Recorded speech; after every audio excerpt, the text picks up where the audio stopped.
dia, boa tarde ou boa noite, ouvintes da Palavras em Sala de Aula. Eu sou o Felipe Seriacop e vou apresentar esse episódio novamente ao lado de Leandro Bernardo, que é responsável pela comunicação da Palavras, e de Cândido Grangeiro, que é um de nossos editores. Então, Cândido e Leandro, sejam bem-vindos aqui a esse episódio. Oi, gente, tudo bem? Tudo tranquilo com vocês? Olá, Cândido. Olá, Felipe. Tudo bem? Mais um programa aqui com uma conversa que, para mim, pelo menos, é super interessante. Eu estou super interessado em saber mais. Bom, no episódio de hoje, a nossa convidada é a Cíntia Lário. A Cíntia é empreendedora da economia criativa e ativista ambiental. Em 2002, fundou a Brazuca, uma produtora especializada na difusão do cinema brasileiro pelo Brasil e pelo mundo. Atualmente, coordena o Cine Solar, o primeiro cinema itinerante do país movido a energia solar. Além disso, a Cíntia desenvolve ações em conjunto com a Unesco para disseminar os Objetivos de Desenvolvimento Sustentável e viaja pelo país realizando oficinas de sustentabilidade e alegrando as pessoas com a magia do cinema. Ela é formada pela Universidade de São Paulo em Comunicação Social e é facilitadora de A Arte de Viver em Paz, metodologia da Unipaz, com pós-graduação em Transdisciplinaridade e Cultura de Paz. Então, Cíntia, seja aqui bem-vinda ao episódio de hoje aqui do Palavras em Sala de Aula. Olá, fico muito feliz, de poder compartilhar um pouco da minha experiência, da minha história e da minha vivência com vocês, e trilharmos aí essa jornada juntos nesse episódio. Bom, então a gente vai aproveitar aqui essa oportunidade, para conversar um pouco sobre a história da Cíntia, a história da Brazuca, do Cine Solar e tudo um pouco. Então, para dar início aqui a essa nossa conversa, Cíntia, eu vou pedir para você falar para a gente um pouco sobre a produtora Brazuca, que você fundou. Então, explicar para a gente como ela funciona, qual foi a ideia dela, como ela se sustenta. Enfim, dê alguns detalhes para a gente conhecer melhor esse projeto. Então, novamente, seja bem-vinda. Obrigada, Felipe. Então, é assim, a Brazuca é uma produtora que eu fundei com mais duas colegas da universidade. Eu ainda era estudante na época quando eu montei a Brazuca. E esse ano de 2022, a gente completa 20 anos de história. A Brazuca surge em 2002. Em 2002, junto com filmes icônicos brasileiros, assim, que representam tão bem esse nova fase do cinema brasileiro, Eu acho que um filme bastante emblemático é o filme Cidade de Deus. Então, somos contemporâneos aí de ano de lançamento. E a Brazuca, ela surge dentro de uma necessidade que quem identificou com a gente foi o diretor João Jardim, que é o padrinho do nosso projeto. A gente fez com ele o lançamento do filme Janela da Alma. Então, a Janela da Alma é um documentário belíssimo sobre a questão do olhar. E na época, no lançamento, ele convidou a gente para pensar ações de desenvolvimento, do lançamento de filmes, e ele mostrou para a gente o quanto o cinema brasileiro estava precisando desse lugar, desse olhar também. O filme fala do olhar, mas do olhar para a formação de plateias. Porque na universidade eu tinha acesso a muitas produções de ponta maravilhosas, só que as pessoas não tinham acesso. Até porque eu estou falando, 20 anos não é tanta coisa. E não é, Então é muito interessante relativizar o tempo o qual vivemos. Nos últimos 20 anos, surgiram tecnologias que mudaram as nossas vidas. Eu estou falando de redes sociais, por exemplo. Hoje, uma informação, um lançamento de filme, uma informação através de uma rede social, eu consigo impactar aí milhares de pessoas num clique. Naquela época não tinha. Estava começando o Orkut, assim, era tudo muito incipiente, era internet de escada. Então, como é que você ia fazer que uma informação, com um filme de baixo orçamento, que tinha que pensar de forma criativa chegar ao seu público, as pessoas soubessem, desse filme, não tendo tanta grana, por exemplo, para divulgação, Então, era uma grande questão, não que não seja ainda hoje, porque é claro que junto com essa realidade inteira, a gente tem uma coisa que a gente chama do léxico audiovisual, porque hoje você tem uma cinematografia brasileira e claro que a gente tem um pré-pandemia e um pós-pandemia, tem uma mudança, e também pré- e pós-atual gestão da Secretaria de Cultura, enfim, pensando a Agência Nacional do Cinema, que a gente teve uma mudança muito drástica com essa atual gestão, que impossibilitou a produção de vários filmes, então você teve uma queda na produção brasileira, Mas, de qualquer forma, eu estou falando aí de 2019, 2018, com um lançamento médio de mais de 100 títulos brasileiros. E desses títulos, quantos filmes você que está ouvindo a gente assistiu? Né? A gente assiste muito, a gente acaba consumindo pouco dessa nossa cinematografia e também nos restringimos muitas vezes às grandes produções, né? Aquelas produções que a gente chama de blockbusters, que realmente consegue ter mais dinheiro e mais impacto de imprensa. E o Brasil eu acho que é muito interessante e sintomático entender o quanto no Brasil a gente produz documentários, né? E essa necessidade, eu acho que ela vem, né, assim, lendo inclusive autores, discutindo com realizadores, ela vem muito dessa necessidade da gente se entender como povo, né, entender quem somos, entender a nossa diversidade. Então, essa produção de documentários de altíssima qualidade, reconhecidos internacionalmente, nos dá essa condição no processo reflexivo, né, de ser quem somos, né, de entender quem somos. E é bem interessante, mas infelizmente esses documentários eles ficam muito restritos ali em algumas salas específicas de cinema, alguns festivais, e ele não consegue avançar e atingir muitas vezes públicos que a gente sabe o quanto seria importante, né, trazer essa pauta, essa discussão. E por conta de tudo isso que eu estou contando para vocês, que ainda é uma angústia atual, 20 anos depois, é por isso que a gente abriu a Brazuca lá atrás. Eu sou formada em relações públicas, eu não sou da área de cinema. Eu, pensando como relações públicas, eu penso a difusão desses filmes. Então, o meu olhar é para fazer com que as pessoas tenham acesso. E eu costumo falar assim, que o filme, ele só vira cinema quando ele é visto. Porque a obra de arte, né, esse lugar, né, do diálogo, né, do processo comunicacional, que eu tenho um emissor e um receptor, para a arte se fazer, ela é fundamental. Então, por mais que eu tenha a produção de filmes, e a gente teve uma crescente de filmes, como é que eu faço que as pessoas tenham acesso, assistam esses filmes? E mais do que isso, é saber que existe uma formação do olhar. Não adianta a gente pegar uma pessoa que cresceu assistindo, agora, essa geração, por exemplo, cresce assistindo TikTok, cresce assistindo alguns filmes de sessão da tarde, aí eu vou botar um filme documentário que tem um outro ângulo de observação, um outro ritmo de contação de histórias. A pessoa vai assistir, vai achar estranho. E a primeira reação do estranhamento é achar que você não gosta. E aí a pessoa não quer mais saber. E isso é um processo educativo, né? A gente poder ampliar o léxico cultural e audiovisual das pessoas. Então, o nosso papel dentro do audiovisual, ele vai muito para esse lugar da formação de plateias. E aí a Brazuca, ela nasce dessa proposta e nasce de outra coisa também, que é um dado que ainda persiste ainda nos dias de hoje, que é sobre o Parque Exibidor brasileiro. Hoje eu falo de um parque exibidor, pergunta aí para todos os ouvintes, eu até vou deixar um espaço de silêncio para que vocês possam responder. Quantos % dos municípios brasileiros têm salas de cinema? Então, façam as suas apostas. Vou contar para vocês, dou-lhe uma, dou-lhe duas, dou-lhe três. Gente, menos de 10% dos municípios brasileiros têm salas de cinema. Então, eu estou falando, tudo bem, você não precisa de uma sala de cinema para assistir um filme, não precisa. Só que, gente, ir a um cinema é uma experiência. É você se arrumar, é você sair de casa, é você sair com os amigos. Não é só assistir o filme, é você comer a pipoca, é você, depois do filme, conversar sobre aquilo que você viu, sabe? É um contexto, é um evento social, né? E quando a gente pensa nas nossas ações, quando a gente pensa a Brazuca também, a gente quer promover mais eventos sociais também, a gente quer promover lugares de encontro. E aí tem um professor nosso, na verdade, um professor e atual reitor da Unipaz, o Roberto Crema, e ele fala algo que faz muito sentido para a gente, assim, nas nossas atividades da Brazuca, que é assim, ninguém transforma ninguém, mas ninguém se transforma sozinho.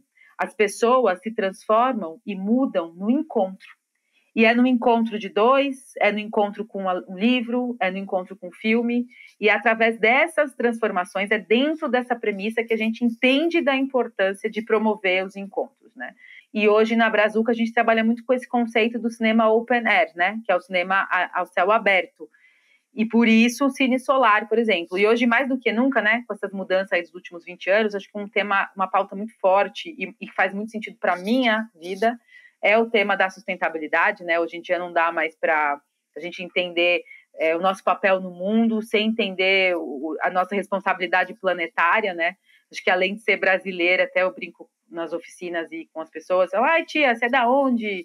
Fala, eu sou do planeta Terra, e vocês, né? Eu acho que é um pouco isso, assim, me entender como ser planetário, e a gente fala, né, até nas atividades, se eu estando aqui ou não estando, o planeta né? A grande inteligência Gaia e a Terra não faz diferença nenhuma. Na verdade, eu só prejudico, né? Então, eu estou tratando da Terra porque eu quero tratar de mim também, entender o quanto isso está integrado, né? Então, pensar ações culturais, para mim, hoje está fundamentado pensar também essas práticas, né, de integração com o planeta, e daí a gente, o Cine Solar, ele, né, tem essa proposta, a gente tem a energia renovável no cerne do projeto, trabalhando com cinema movido a energia solar, a gente trabalha com oficinas também que abordam os temas, né, a gente busca filmes, principalmente de curtas-metragens, que falem disso, então é um pouco abordar, e claro que passando, né, por vieses ambientais, mas também sociais e econômicos, né, pensar essa integração. Legal, Cíntia. É uma boa descrição do trabalho que você faz, que você realiza no Cine Solar. Eu queria entender um pouco mais, assim, em relação ao Cine Solar em específico, sobre o que acontece de fato, para onde vocês vão e o que vocês fazem quando vocês chegam em certo local. Como que acontece a dinâmica? Eu queria entender um pouco desse processo mais específico, para também entender mais ou menos como que você consegue, a partir desse propósito, desse projeto que você tem, executar ele de fato. E nos conta algumas historinhas. Eu sabe que eu sou curiosíssimo por historinhas. Se você pudesse contar em cada um desses eventos, acontecimentos. Tá bem, Cândido, tá bem, Leandro. Então é assim, ó. O Cine Solar, ele tem 2 etapas principais. A primeira é a etapa da pré-produção. A etapa da pré-produção consiste em a gente identificar o território, entender aonde vai realizar a atividade. A gente sempre prioriza o espaço ao ar livre, mas às vezes está chovendo, então ou está frio, né? Então a gente tem sempre uma opção coberta em caso de chuva. A gente entende também quem são os apoiadores locais, a prefeitura, a escola, né, a associação de bairro, os escoteiros também, que são os parceiros bastante próximos da gente. E aí a gente faz esse trabalho, né, identificar. Então, aí depois a gente vai para a parte da comunicação, né, para a divulgação local, que é fundamental para garantir uma sessão bem cheia, bem bacana. Então, nessa divulgação, a gente entende também a realidade das comunidades, se é o carro de som, se é a faixa, se é a rádio que a gente faz, as divulgações, né? As redes sociais, o WhatsApp, enfim, então tem essa etapa. E aí, propriamente dito, tem a nossa ação lá do Cine Solar no dia que a gente chega com a nossa van. Então, acho que é importante até para quem nos ouve entender um pouquinho do Cine Solar também. O Cine Solar, ele, igual eu disse, ele é o primeiro cinema, né, o Felipe, né, me apresentou, ele é o primeiro cinema movido a energia solar do Brasil. Hoje a gente faz parte de uma rede internacional também de cinema solar, tem cinema solar em alguns países do mundo. Quem lidera essa rede é o nosso projeto parceiro da Holanda, Solar Cinema, e a grande diferença nossa aqui é que nós nos chamamos não só de um cinema, a gente se auto-intitula uma estação móvel de arte, de sustentabilidade, tecnologia e cultura de paz. Então a gente traz esses outros elementos para a nossa atividade. A gente tem 2 vans, né? São 2 sprinters que a gente tem uma parceria com a Mercedes-Benz. Essas sprinters, elas foram adaptadas para levar ao cinema. Então, a gente tem as placas solares no teto, que captam a luz do sol. Internamente, a gente tem um banco de baterias. Essas baterias armazenam a nossa energia. E a gente tem um sistema de conversão para ter essa energia gerada em 110 volts, que é a mesma que temos em casa. E aí eu ligo os meus equipamentos, né? O projetor, o sistema de som, eu ligo os equipamentos todos do cinema nessa energia que a gente gerou com a luz do sol. Dentro da van, a gente leva as cadeiras, o projetor, a tela, e a gente tira tudo lá de dentro para montar o cinema ao ar livre. Além dos equipamentos, a gente leva a equipe também, então a equipe viaja junto. A equipe não dorme na van, hoje está essa história de motorhome, né, super forte e tudo, mas a gente também entende da importância de gerar renda localmente, na verdade, na realidade Brasil. A gente tenta ao máximo também algumas comunidades ver localmente, né, se a gente consegue, às vezes a gente fica nas casas de moradores também, enfim, né, pensando nessa geração de renda local, dentro até da sustentabilidade econômica, igual eu falava para vocês, né. Aí a gente também contrata pipoqueiro, um produtor local, então pipoqueiro a gente sempre busca também a associação das mães, ou de alguma ação comunitária, ou o próprio pipoqueiro da cidade, que a gente contrata para distribuir gratuitamente as pipocas. Importante que as nossas atividades, elas são sempre gratuitas para o público, assim, isso é uma premissa para a gente, é sempre de graça, e a gente trabalha com as leis de incentivo à cultura, então a gente vai atrás de patrocínio para viabilizar o projeto. Nesse momento, em 2022, o Cine Solar, esse ano, a gente conta com patrocínio de algumas empresas, dentre elas a Meta, que é o Facebook, né, o WhatsApp, Instagram, a IBM, a CPFL, que é uma empresa de energia, e através do Instituto CPFL, eles fazem um café filosófico, né, de referência, e também do Banco BV. E aí, o que acontece? Eu cheguei no lugar, né, monto estrutura, levo até as cadeiras, né, a gente transforma qualquer lugar numa sala de cinema.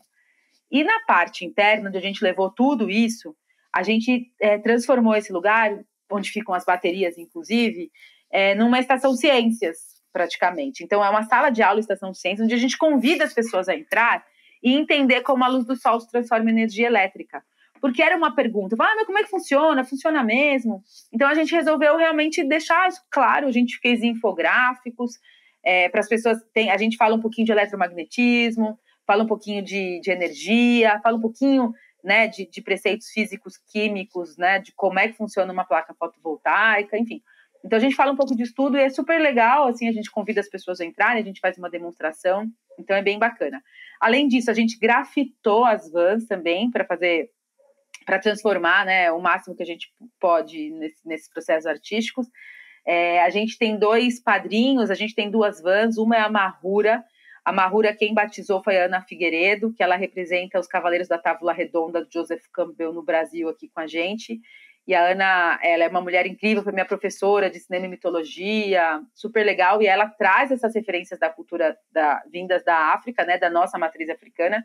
E o Tupã, que quem batizou foi o Cacá Verá, que é um professor, educador, indígena, né, dos povos originários, Tepuia, uma pessoa incrível, e o Cacá batizou o Tupã, que o Tupã traz essas dimensões, a referência aos povos originários, né, aos chamados indígenas, nas nossas atividades. Então, a gente tem o Tupã e a Mahura para fazer as ações.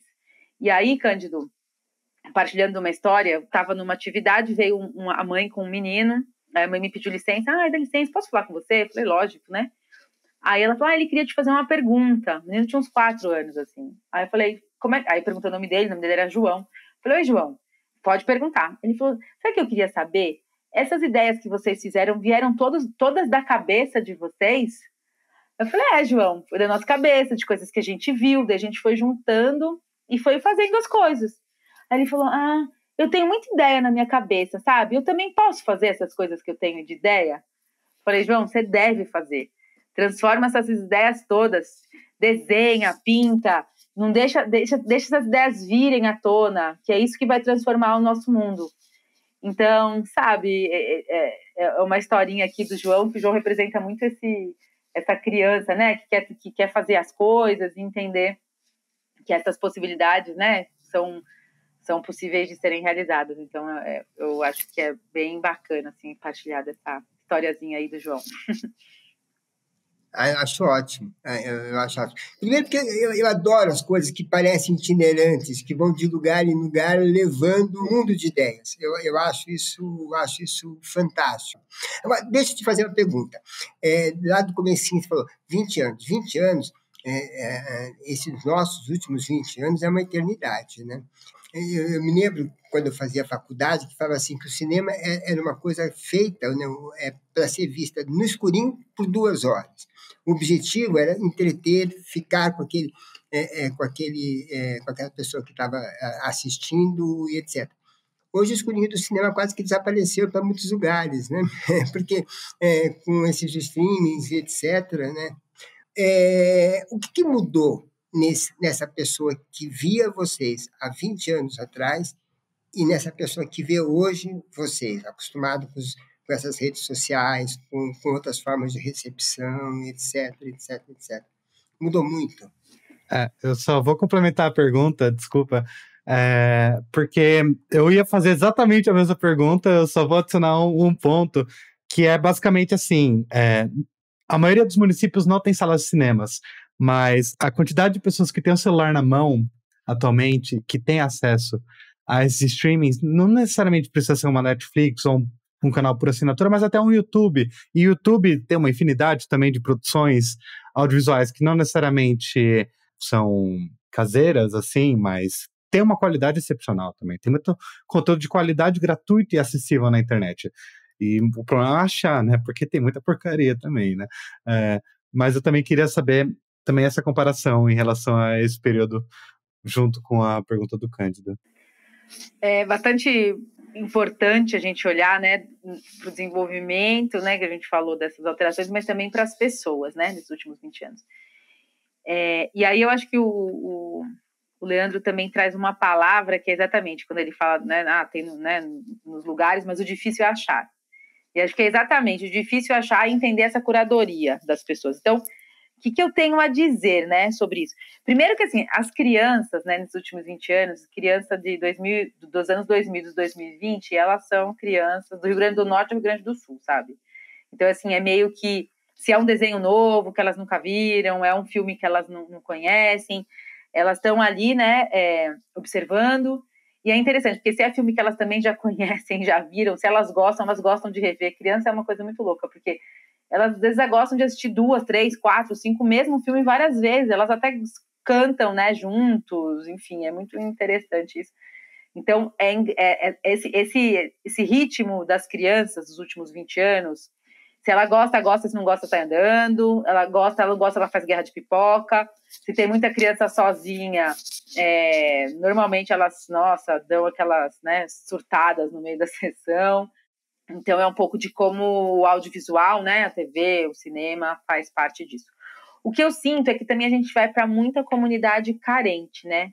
E aí eu acho que tem um autor bem legal, um autor latino-americano, Canclini, e ele fala disso, né, de como a gente vive momentos, assim, dentro da América Latina, é como se a gente vivesse tempos históricos diferentes, né? Então, eu estou vivendo a Idade Média e vivendo a pós-modernidade, né? Então, tipo, eu tenho 8 anos de ensino solar viajando pelo Brasil. Hoje, tipo, sem sombra de dúvida, eu falo para você que eu me sinto realmente uma brasileira de tantos lugares que eu já fui. Então, eu vou ler a matéria lá sobre Alcântara, que fica no Maranhão. Lá tem uma base aérea de foguetes. Você fala, cara, e aquela região de Alcântara é uma região super carente economicamente. Então, a gente tem uma série de comunidades quilombolas, não tem quase desenvolvimento econômico, assim, desenvolvimento econômico é muito forte, assim, comunidades inteiras ali não tem um campo de trabalho, não tem. Então, você vai ter um lugar de lançamento de foguetes norte-americano, enquanto você tem pessoas ali que, mal tem um celular.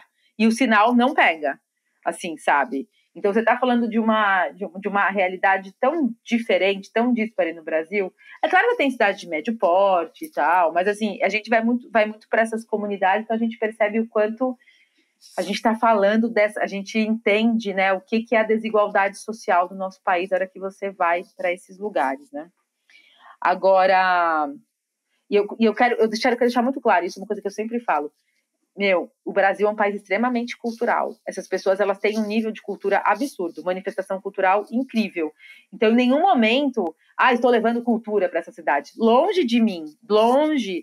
O que a gente propicia é exibir alguns filmes para eles, e eu saio de lá com uma bagagem cultural riquíssima, tipo Maranhão. Estou falando de tambor de crioula, estou falando de manifestação religiosas incríveis, as festas juninas, as festas dos bois, enfim, é tanta coisa lá aquele estado que ele tem ali, a história do reggae do Maranhão, enfim, cada região dentro do Maranhão é uma região à parte, e assim, só para vocês sabem, mas Maranhão vem de Maranhão porque é um emaranhado de mar.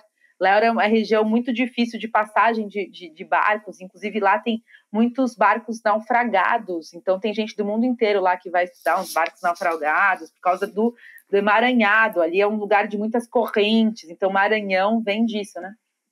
Então, nesses 20 anos, né, esse público ainda ele é ávido por uma ação cultural. Então, eu chego nas comunidades, as pessoas se arrumam para ir para o cinema. Então, infelizmente, a gente vê que essa questão econômica, né, das comunidades, elas ainda, nesses 20 anos, a gente infelizmente não tem escolas de qualidade espalhadas pelo Brasil. a gente não tem um sistema, né, que funciona ali de distribuição de renda. Agora, ao passo de que eu vi muita mudança na gestão, quando a gente fala em gestão, por exemplo, nas gestões anteriores, né, quando eu falo de governos, de governo Lula, enfim, de governo Dilma, o quanto a gente conseguiu revolucionar culturalmente locais das cidades, assim, com os pontos de cultura, com o empoderamento de jovens. Então, você também vê se florescer de pessoas como a política pública interfere localmente. Mas é isso, assim, então tem coisas que a gente viu, né, melhorando, tem coisas que a gente viu que parece que está ali ainda no mesmo lugar, até porque eu acho que também o tempo da tecnologia é completamente do tempo da realidade nossa no planeta, né? 20 anos eu estou falando, né, se eu fui numa sessão, quando você tinha 10 anos, a pessoa já tem 30, já tem filhos, provavelmente, já está nesse outro lugar, né? E é interessante porque, apesar do acesso que eu tenho ali na internet e tal, a questão é essa, o que eu estou acessando, né? Quais conteúdos? E muitas vezes me parece, infelizmente, mais do mesmo, né? E como que é feito esse roteiro, Cíntia? 102 cidades, como que você constrói? Como que esses lugares chegam a vocês e vocês chegam a eles? Essas localidades, normalmente elas são selecionadas pelo próprio patrocinador. Então, como a gente trabalha com as leis de incentivos, tem patrocínio, eles orientam, eles vão, olha, a cidade Y, Z e X. E aí, localmente, eu vou, visito, entendo qual a região com os menores índices de IDH, inclusive, né? Eu entendo localmente qual que é o lugar técnico para receber melhor. Ou um ou outro patrocinador também fala, Cíntia, pode escolher as regiões. Então, mas normalmente os patrocinadores me indicam os locais, e aí eu vou lá para entender nesse local onde seria o melhor local em consideração ao IDH e à questão técnica. Bem, chegamos aqui ao final desse nosso primeiro bloco. No nosso segundo bloco, a gente vai conversar um pouco sobre o cinema e a sua importância.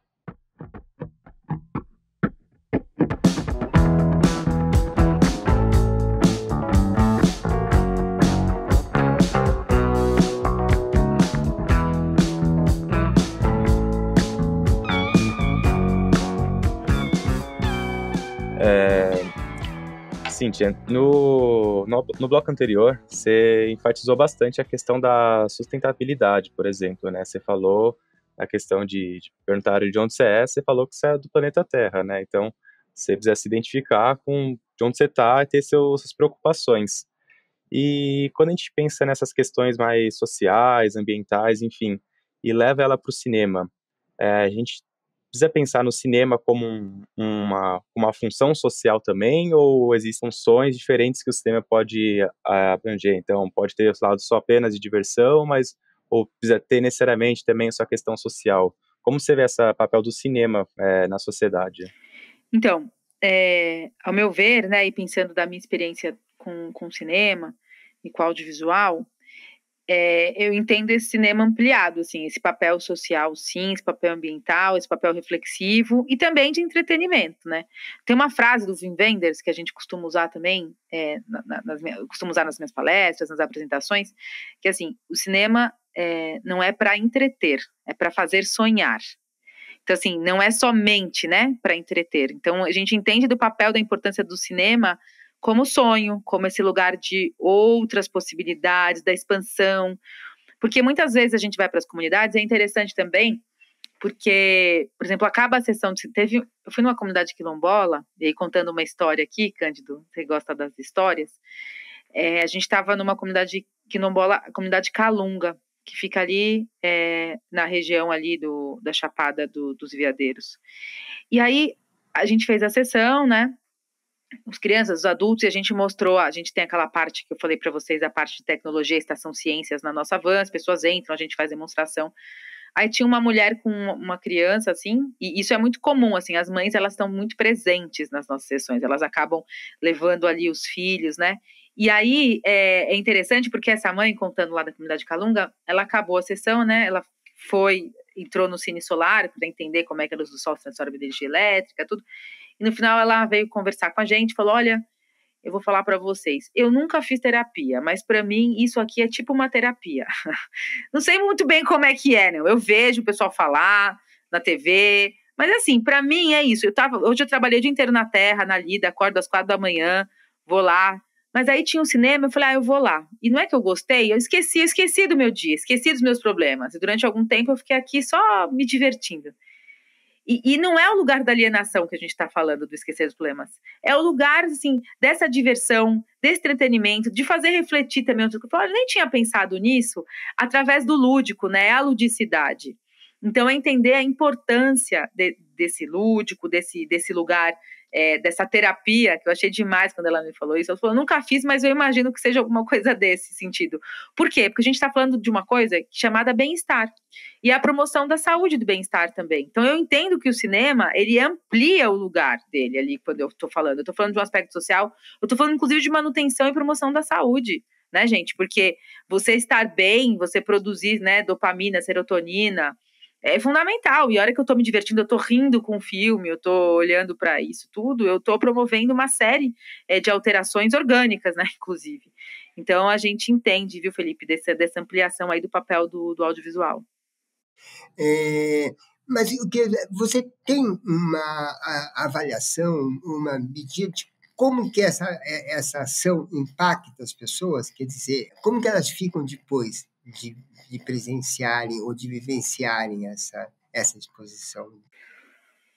Então, assim, o impacto, né, de quem acompanha as nossas sessões, eu tenho um impacto que quem faz as oficinas com a gente, né, então a gente tem, por exemplo, a Oficinema Solar, que é uma oficina de cinema, tem a oficina de forno solar, então a gente tem algumas oficinas que juntam esses temas, né, da sustentabilidade do cinema. Essa parte da oficina é muito forte, assim, quem participa normalmente, eles são altamente impactados, eles continuam seguindo a gente nas redes sociais, eles ficam postando informações, compartilhando lá coisas do dia a dia, às vezes um outro aparece e fala, olha o que a gente fez em função disso, então a gente percebe o quanto isso mexe, sabe, com eles, assim. Não tenho nenhuma ferramenta de medição concreta sobre isso, então é mais do que a gente, né, pesca aí nas redes com as pessoas, os professores dão as devolutivas pra gente também, às vezes eu volto para algumas comunidades também, daí eu consigo saber o que aconteceu ali no último ano, nos últimos 2 anos, né, o que teve de impacto. Agora, quem assiste aos filmes, né, que aí acaba a interação, ela não é tão profunda quanto na oficina, por exemplo, eu tenho também uma interação depois pós-redes, eu acho que tem muita gente, por exemplo, também que acaba a sessão, tem esse lugar, assim, de falar, nossa, que legal, né, que eu pude assistir a filmes com vocês, mas o que eu percebo, e aí é muito da minha observação, né, muito empírico, do que eu vejo, ver essas pessoas nesse lugar de, primeiro, da energia renovável, assim, que realmente toca também, falando, nossa, né, olha, realmente, né, é possível, porque tem muita gente, é interessante, porque às vezes tem comunidade que eu chego, e aí às vezes as pessoas dão volta em torno da van, para falar, gente, mas cadê não é possível, não tá mesmo ligado na tomada? Então, para mostrar, não, gente, não tá, não, é verdade, funciona. Então, tem esse lugar da desmistificação da energia renovável, assim, que é uma questão bastante prática, e tem esse lugar do cinema mesmo, né, de, poxa, que legal, nossa, quando vocês voltam. Então, tem um pouco da expectativa e saber o quanto as pessoas gostam de atividades culturais, né, não venha me dizer que, as pessoas não gostam, não gostam de música clássica, não gostam de cinema, não gostam de ler livro. Não é verdade, gente. É que as pessoas, o pensar é acesso, é pensar processos formativos, é outra história. A gente não consegue ter essa capilaridade aí com as nossas linguagens, tantas artísticas, por outros problemas, e os problemas principalmente de cunhos sociais. Então, assim, é uma outra forma de entender, né? Não é que elas não gostam, é uma questão de formação e de questões sociais mesmo, e econômicas. Eu queria fazer um comentário aqui, e acho que dialoga bastante aqui com o que você estava falando agora, assim, nessa questão do cinema. É muito difícil pensar alguém que não gostaria de cinema, né? Porque você, principalmente, se vai para uma sala mais tradicional, você entra ali na sala, você entra no mundo, você entra na história, você esquece tudo o que está acontecendo ao seu redor. Você realmente se sente dentro da história, né? Meio participativo, assim. E isso é uma forma de alimentar a nossa imaginação, de relaxar, como você falou, a questão da saúde mental também. E no Brasil, tipo, a gente, como você disse, a gente produz muitos filmes, né? Você falou que são 100 filmes por ano, mais ou menos, acho. E se a gente for ver, isso é bastante filme, né? Só que são poucos que realmente acabam chegando, né, no cinema de forma mais tradicional. Acaba vindo muita influência do que vem de fora, da questão hollywoodiana. E mesmo nos filmes brasileiros, alguns acabam alcançando esse patamar mais hollywoodiano de dimensão, né? Então, teve, por exemplo, o Bacurau, esses tempos que estava no cinema, o próprio filme lá do Democracia em Vertigem também, que chegou a concorrer ao Oscar. Então, o Brasil, ele realmente tem um potencial muito forte nessa questão do cinema, mas que muitas vezes não tem o seu devido valor. Então, a gente produz, mas não tem quem assiste.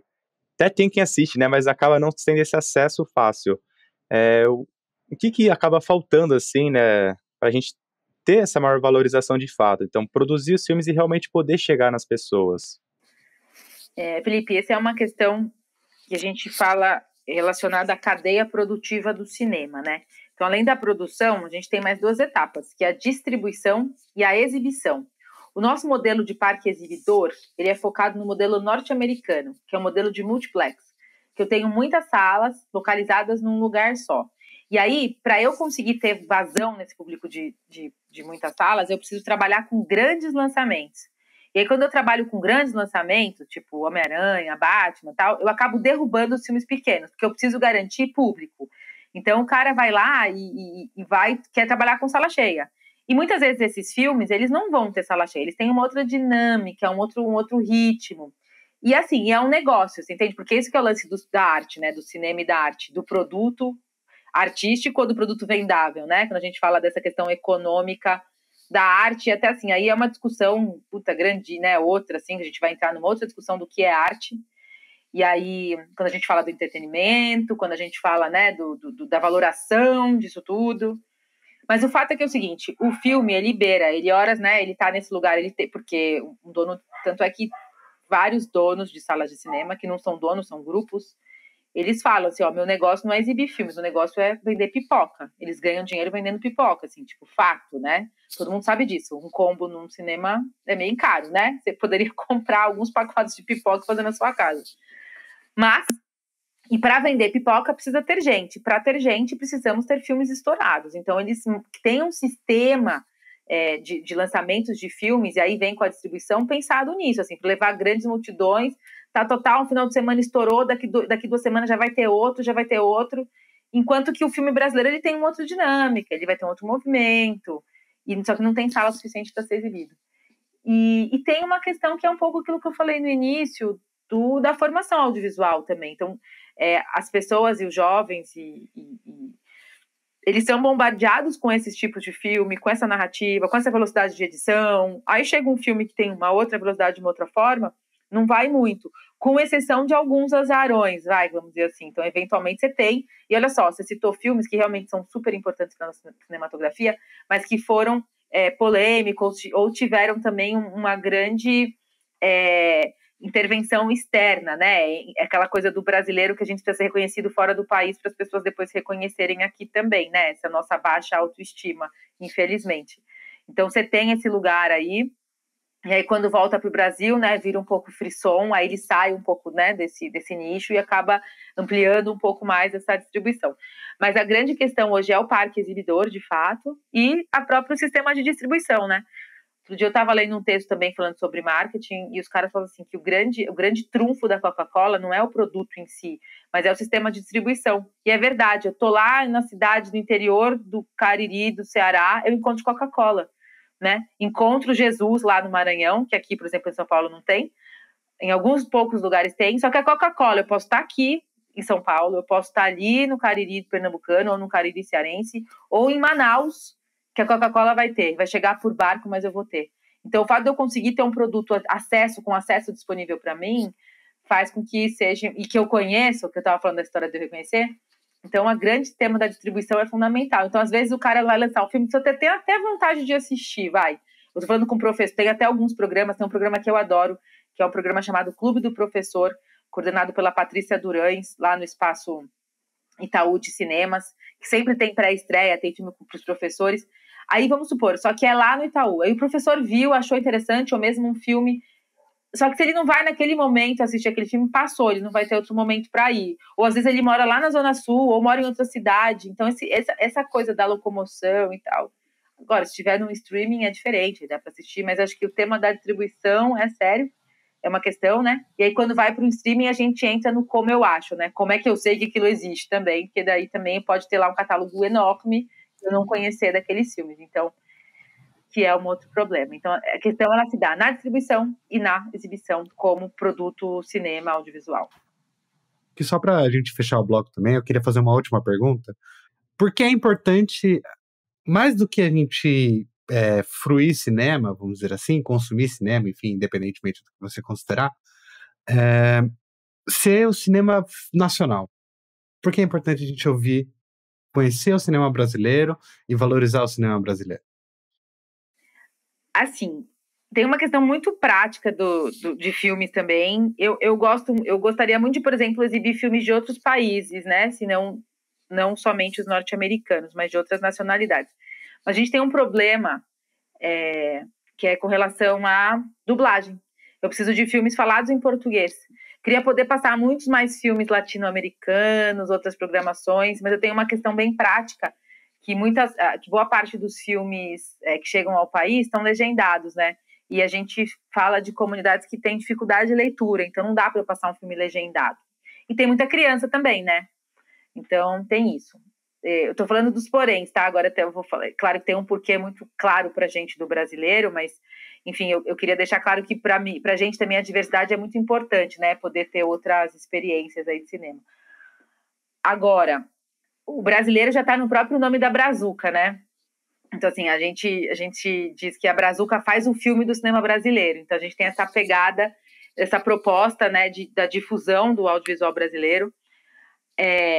Nas sessões do Cine Solar, dos nossos projetos, a gente acaba trabalhando com filmes de outras nacionalidades, alguns filmes norte-americanos, tipo Estúdio Disney, animações que, aquilo que eu falei também, apesar das pessoas já terem visto, a gente entende da relevância, ainda mais filmes que tratam de temas ambientais, faz sentido pra gente também, mas a gente sempre tem alguma programação brasileira, sempre, assim, de curta-metragem, né, principalmente, e longa-metragens também. Mas, assim, o audiovisual produzido no nosso país, para nós, ele é fundamental, primeiro, para esse lugar das pessoas se verem na tela, sabe? Além também desse eixo Rio-São Paulo, né? De ouvirem outros sotaques, de verem outras paisagens. Então, é o que a gente fala do pertencimento / reconhecimento, assim, das produções brasileiras, né? E, por fim, o nosso papel, e aí tem uma coisa que é fundamental, que é esse papel da distribuição do cinema brasileiro que a gente falava, né? E, infelizmente, a gente não tem como passar tantos filmes independentes no nosso cinema, assim, de maneira geral, porque eu estou falando de um público que eu não posso... Se eu chego com um documentário, como eu já fiz, tem um documentário que eu gosto muito que chama-se Muito Além do Peso, que fala sobre a obesidade infantil, né, do quanto da relação com os pais, das crianças. É um documentário incrível e é legal, porque como tem muito pais e filhos, né, mães e filhos na nossa sessão, é uma forma de levar essa discussão. Gente, no meio do filme as pessoas iam me cutucar, falar, e aí, que horas que vai começar o filme? Então, para muita gente, documentário não é filme. Então, eu também tenho que entender, assim como no universo literário, né, você não vai dar um livro super rebuscado para alguém que está aprendendo a ler ou para alguém que está nos seus inícios de leitura. Então, a gente também, como linha curatorial, tem que tomar cuidado para, ao invés de expandir a janela da pessoa, a pessoa falar, nossa, não quero, tchau, muito chato esses filmes. Então, eu gostaria muito de passar uns filmes mais diferentões, assim, mas eu não consigo tanto. De qualquer forma, a gente leva essa bandeira do cinema brasileiro, né, por entender da importância da distribuição, por entender do pertencimento, do reconhecimento e de identidade, né, brasileira mesmo. Acho que é isso, né, um projeto que está em outra cidade, em outras regiões, então é um momento que a gente tem, né, para poder difundir a nossa cultura. Qual é o filme de maior sucesso? Um dos filmes que fez muito sucesso com a gente é o filme O Palhaço, do Selton Mello, um filme que super faz sucesso para criança, para adulto.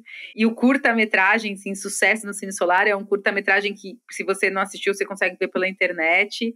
É um filme produzido lá em Brasília e chama-se Procura-se. É a história de uma menina que perdeu o cachorrinho e ela vai atrás do cachorro, enfim, é bem interessante o filme, sucesso, chama-se Procura-se, mas de longa-metragem O Palhaço, de Selton Mello. Bem, então agora aqui chegamos ao final desse nosso segundo bloco. O nosso terceiro e último bloco a gente vai conversar sobre questões práticas em sala de aula e experiências em atividades sobre filmes. Você está ouvindo o podcast Palavras em Sala de Aula, uma produção da Palavras Projetos Editoriais. Bom, Cintia, não sei se você já sabe, mas eu sou estudante de educomunicação, né? E você tem uma especialização em educom também, né? E queria entrar um pouco nesse meio, justamente na educom, né? Que ela trabalha um pouco tanto a comunicação como a educação. E, por exemplo, o Cine Solar, vocês encontraram um modo de trabalhar esse meio, né? Do cinema, trazendo questões educacionais para as pessoas, para diferentes regiões do Brasil. E o que eu queria saber pensando um pouco nessa questão mesmo da educomunicação, como ela pode ajudar nessa disseminação da cultura, de alguns valores, conhecimentos, pensando no cinema, tanto na forma mais tradicional, né, tipo, pensando ações que podem ocorrer, tipo, culturais, como esse exemplo mesmo que vocês trouxeram do Cine Solar, né. Então, como a Educom pode estar interferindo nessas meios de comunicação, que acaba atingindo mais pessoas, trazendo um conhecimento necessário, né? Principalmente de valores, quando a gente pensa na sustentabilidade, é um dos que você disse, mas, enfim, existem muitos outros que também podem ser explorados, né? Sim, Felipe. E para mim é muito bacana, né, partilhar, você que também é aluno de educomunicação, e contando a minha história na educomunicação, e nesse campo do saber, né, que eu vejo de fundamental importância, né, para os educadores. Eu fui, na época da faculdade também, eu fiz parte do núcleo de comunicação e educação, né, que deu origem à formação de educomunicação na Universidade de São Paulo, e eu era orientanda do professor Ismar de Oliveira Soares, né, que, enfim, que é uma das referências, né, da área. E, assim, o que eu acho mais legal da educomunicação é entender que é um outro campo de saber, né? Eu não vou usar os meios para a educação, eu não vou simplesmente pegar, por exemplo, né, um filme que fala do momento histórico e mostrar na aula de história e falar daquilo, né? Eu vou me apropriar dos meios de comunicação, eu vou olhar para aquelas pessoas que estão fazendo o processo comigo, né? Eu vou trazer esses conceitos paulo-freireanos, eu vou pensar numa comunicação horizontalizada, né? Então, inclusive, rever o meu papel como educador, junto dessa produção desses meios de comunicação, né? Entender essa sociedade midiática, enfim. Então, eu peguei esses preceitos todos e levei para o Cine Solar, principalmente nas oficinas, né, que a gente trabalha. Então, entender esse processo também, até no final, eu tenho uma metodologia do Cine Solar que é muito baseada nos processos educomunicativos, incluindo aí a avaliação depois, né, essa autoavaliação, entender esse processo, né, educativo, não só do fazer, mas o como fazer, da autoavaliação, entender esse lugar dessa complexidade, né, desse olhar. Então, a educomunicação, ela é tipo, central hoje nas atividades do Cine Solar, né, juntando esse aspecto da produção, através dos alunos, das oficinas e da própria intervenção do Cine Solar nas comunidades também. É interessantíssimo porque você, Cíntia, junta trilhões de atividades, né? É professora, é exibidora, né? É impressionante a quantidade de coisas que você reúne no seu dia a dia, no seu fazer, né? Se você pudesse dar um conselho para o professor trabalhar o cinema em sala de aula, qual conselho você daria? Legal, Cândido. E você sabe que... Não, essa multiplicidade, eu acho que também isso é um pouco... eu acho que essa geração também tem muito isso, né? Eu acho que até outro dia alguém me perguntava assim, mas para ser produtor, o que precisa ter de formação, né? Eu falei, olha, não tem uma formação muito específica, né? Até educomunicador agora tem uma formação de educomunicador, mas, por exemplo, tem um curso de produção cultural na Universidade Federal da Bahia, mas não tem muito isso. Então, um produtor, ele acaba sendo múltiplo nas suas atividades. E como eu venho dessa parte da educação também, como formação da educomunicação, eu acabei ampliando um pouco as coisas. Mas tem horas que eu falo assim, gente, eu tenho um codinome, eu falo Cíntia Lário, Cíntia Rodrigues, eu mudo de nome, porque desde limpar, que eu monto a sessão, né? Muitas vezes eu tô lá, eu carregando cadeira nos lugares que tem que fazer e tem que montar, então a gente às vezes tá atrasado. É isso, não tem problema nenhum, monta a cadeira, monta a tela. E aí o pessoal fala, mas você também coordena esse projeto? Eu estou dando entrevista lá, estou falando com vocês aqui no podcast, aí daqui a pouco tá ali fazendo, né, dando uma oficina ali de atividade. É muito legal esses lugares múltiplos, e acho que tem muito a ver com esse novo profissional também, desse futuro que passa pelo professor, né? E o professor tem que ser, né, e acho que com a pandemia, mais do que nada, o professor também virou um grande comunicador ali, né, tendo que aprender rapidamente a usar outras ferramentas, né, de comunicação. Quantos professores ali, e a gente fez algumas oficinas com os professores na época, era uma questão, porque assim, você tem que fazer o teu vídeo, a saber editar, então eles perguntavam pra gente, às vezes, mas que programa de edição que eu vou usar? Como é que eu vou criar, né, essa plataforma? Porque eles tinham que fazer, explicar a aula, aí tinha que ser né, falar direito com a câmera, porque tem formas, você chegar e sair falando, quem faz vídeo sabe disso. E é claro que também a gente já vem falando disso, do quanto a informação está disponível no Google, né? O aluno em sala de aula, qualquer coisa pode até... professor, mas você disse isso, mas o Google está mostrando outra coisa. Então, o quanto, né, que é aquela história da diferença entre a informação e o conhecimento, né? E esse educador como sendo um grande apoiador na jornada dos indivíduos ali, do aluno, que é a história que a gente fala, né, até Edgar Morin, do aprender a aprender, né? Então, é entender que hoje o educador ele tem muito esse papel de estimular esse aluno, né, aos processos, entender a continuidade do aprendizado, né? O aprendizado ele se dá na sala de aula, mas se dá fora dessa sala de aula também. Eu estou falando, inclusive, de conceitos como cidade educadora, por exemplo, a hora que eu trago, né, um cinema, entender... A gente faz muito trabalho em escolas, né? Então, você me pergunta também como é que usar um cinema em sala de aula. Por exemplo, por que não promover, né, com os professores, uma sessão de cinema para a comunidade escolar, chamar o pai do aluno, chamar esse aluno e trazer, por exemplo, temas que estão sendo trabalhados dentro da escola com a comunidade. Que não só, por exemplo, claro, você tem lá a festa do final do ano, a festa junina, né, que se prepara para os pais, mas por que não convidá-los para uma grande sessão de cinema e abrir para um grande debate? Algum tema que está sendo, né, social, ou mesmo um tema dentro da sala de aula, né? E sabendo que esse pai, por exemplo, ele participa, né? Quantos não são os pais, por exemplo, o aluno chega em sala, depois o pai ajuda, né?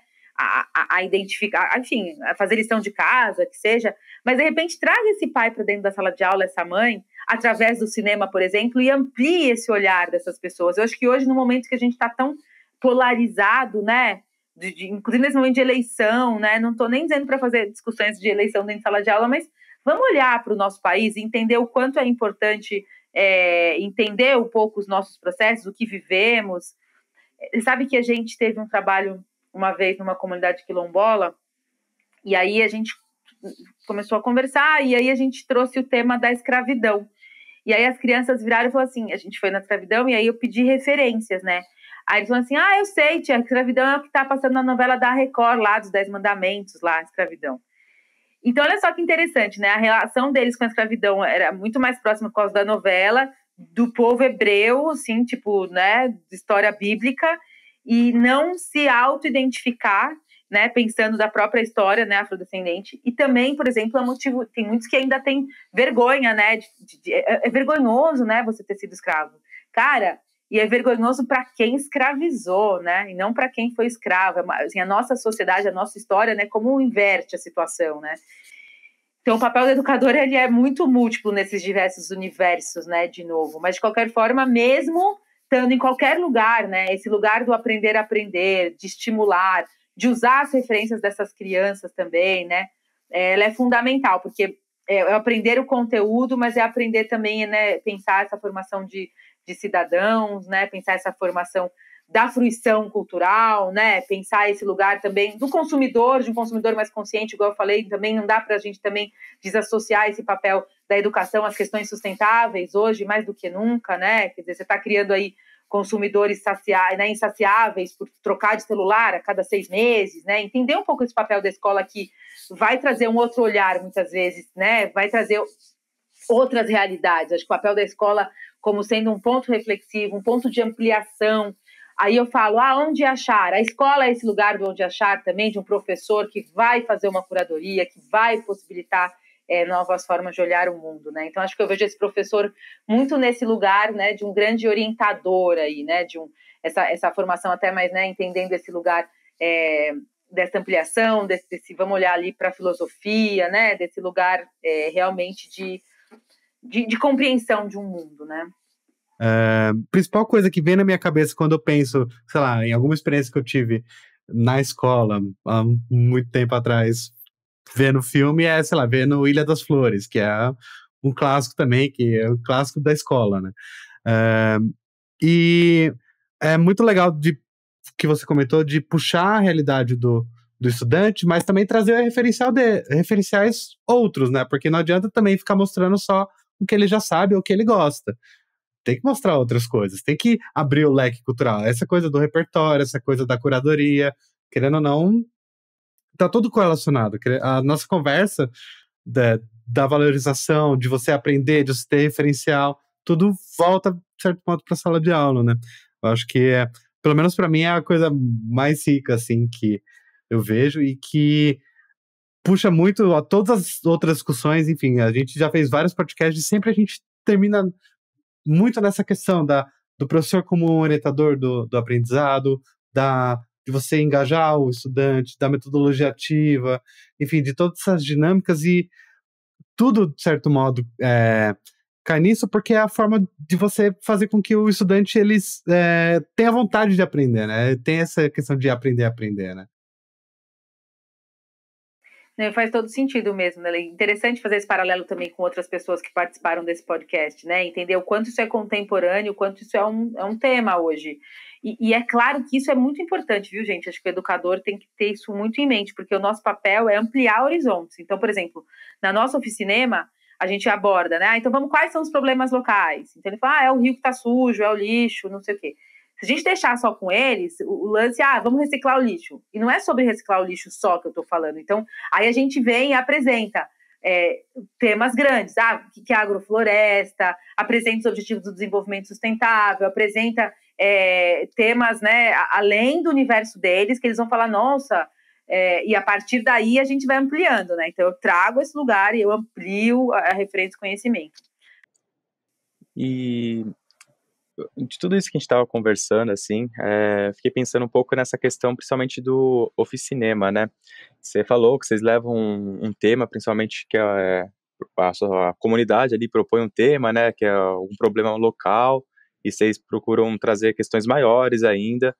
E eu queria saber também se após toda essa conversa, tudo, existe a produção audiovisual com esse grupo, certo? Eu queria saber um pouco dessa experiência também, como é para as crianças estar fazendo isso, e se depois disso se recebem mensagens de crianças que posteriormente realizaram alguma outra atividade audiovisual que teve um além, sabe? Que isso foi um ponto de partida para elas se especializarem, para começar uma carreira, um interesse, enfim, para aquilo ser uma porta de entrada para esse mundo. Sim. A oficinema, ela consiste em 4 etapas, né? A primeira etapa, a gente, junto com eles, identifica problemas locais, assim. Enfim, tem toda a apresentação. A gente, em 3 horas, a gente vai produzir um filme em 3 horas, assim, essa é a proposta. Então, a gente tem toda, né? Primeiro, a gente faz um quebra-gelos, uma dinâmica de apresentação com eles, jogos teatrais, né? Para trazer um pouco esse lugar da descontração. Na sequência, a gente já aborda, né? A gente participa, fala para eles como é que vai funcionar e tudo mais. A gente entra com essa proposta deles apresentarem problemáticas ambientais da comunidade deles. Na sequência, a gente vem com soluções globais, que é um pouco aquela ideia do pensar local e do fazer global, né? O pensar global e o fazer local, né? Então, a gente entra para esse lugar de pensar, né, soluções a partir de permacultura, agrofloresta, objetivos do desenvolvimento sustentável, energias renováveis. E aí, a partir daí, a gente roteiriza um filme com essas soluções, né, e o problema deles, para chegar numa solução final. Esse filme ele é editado pela nossa equipe. A gente exibe na sessão de cinema do Cine Solar na comunidade. Então, é a grande estreia do filme, assim, mundial, né, planetária, a gente fala. A gente passa esse filme e depois ele vai para o nosso canal do YouTube. Então, se vocês quiserem conhecer nossas produções, no nosso canal do YouTube é Cine Solar. Lá dá para acompanhar assim, filmes do Rio Grande do Sul, Rio Grande do Norte. É bem legal. E aí, o que a gente tem visto é assim, depois desses filmes, a gente muitas vezes não recebe mensagens, alguns professores também, então aquilo de uma certa forma estimula, algumas pessoas começam a pensar até, porque muitos têm canais no YouTube também, né, TikTok, já produzem, então eles começam até a repensar coisas que eles estavam produzindo. E agora, na pandemia, a gente fez uma oficina também de stop motion junto com eles. Então, essa técnica de stop motion, que é um aplicativo que a pessoa tem no celular, ela vai fazendo as fotos, né, frame a frame, e aí o aplicativo faz um filme a partir dessas fotos.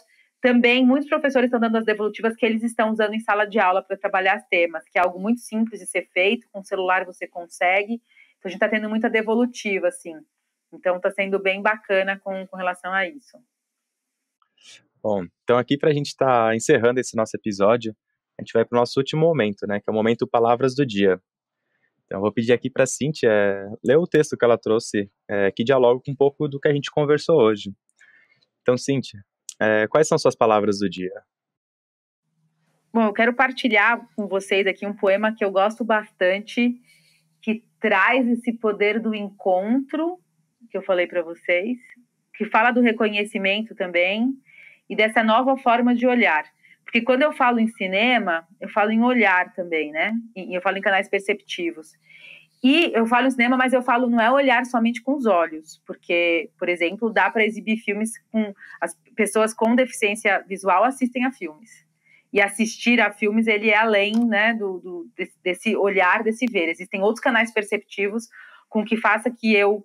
Claro, o verbo assistir está muito ligado ao, né, ao ver, mas vamos dizer, ao experienciar o cinema, né? Então, acho que o cinema ele é mais do que ver, é experienciar.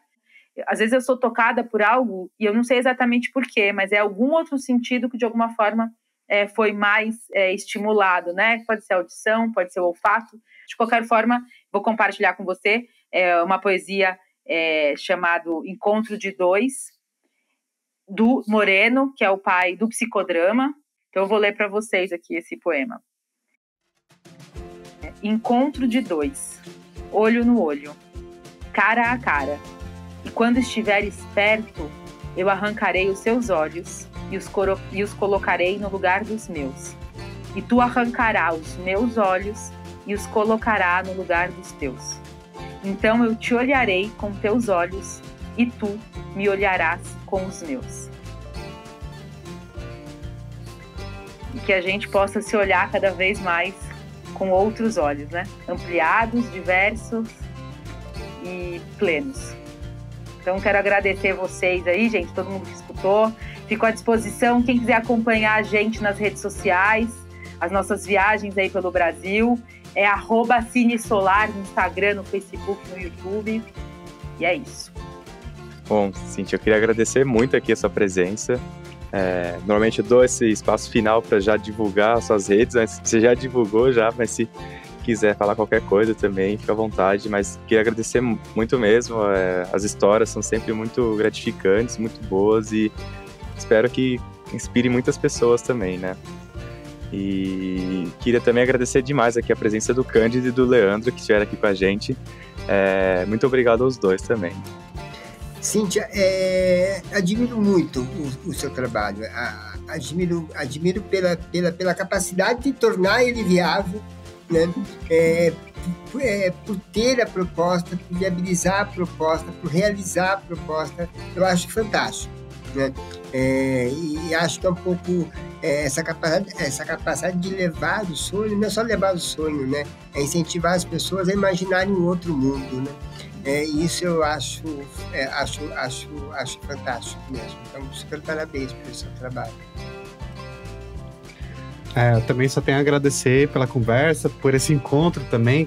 Como a gente conversou, os encontros fazem a gente mudar e crescer e aprender mais. Eu acho que a ideia do nosso podcast também é muito isso, trazer esses encontros para a gente conseguir construir coisas novas.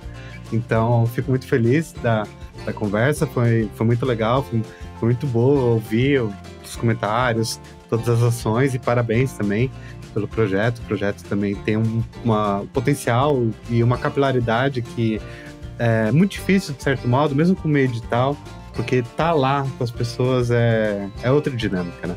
No meio digital não é a mesma coisa. Mas enfim, só tenho a agradecer.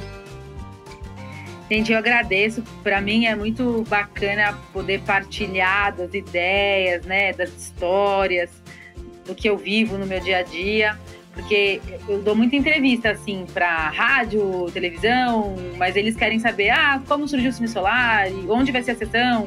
É bastante prático uma entrevista, né? Então, são as mesmas perguntas, normalmente, inclusive. Mas poder estar aqui, né? Ter esse espaço, esse podcast, onde a gente possa refletir junto, né? Tê-los aí com perguntas que vão além ali do cotidiano, né? E para mim, né? Falando a mesma fala da minha amiga que foi assistir o nosso filme da Comunidade Quilombola, ela falou, era terapêutico. Para mim também é um processo terapêutico contar um pouco do que eu faço, porque é um processo de me né, é um processo reflexivo, né? Eu acho que a fala está aqui com pessoas que propõem perguntas, né, mais elaboradas, que fazem a gente pensar e olhar para essa história, então é muito bacana. Então eu que agradeço a vocês desse espaço, das perguntas, dessa condução aí por você, Felipe, Leandro, Cândido, foi muito bacana. Os ouvintes, né, que estiveram aqui nos acompanhando, nos assistindo, nos ouvindo, né, usando esse canal da audição, e para que, quem sabe, aí mais educadores e educadoras, né, se animem também e tragam ainda com mais intensidade o cinema e o cinema brasileiro para a sala de aula, para contribuir aí com essa formação de plateia. Então, meu agradecimento aí a cada um de vocês. Bom, estamos encerrando mais um episódio do Palavras em Sala de Aula. Confira todos os episódios em nosso site, palabraseducacau.com.br, no Spotify, Apple Podcasts, YouTube e em seu agregador de podcast favorito. Comente em nossas redes sociais o que você achou desse episódio ou mande um e-mail para o faleconosco@palabraseducacau.com.br. Eu sou o Felipe Seriacopi e nos encontramos no próximo episódio. Até mais!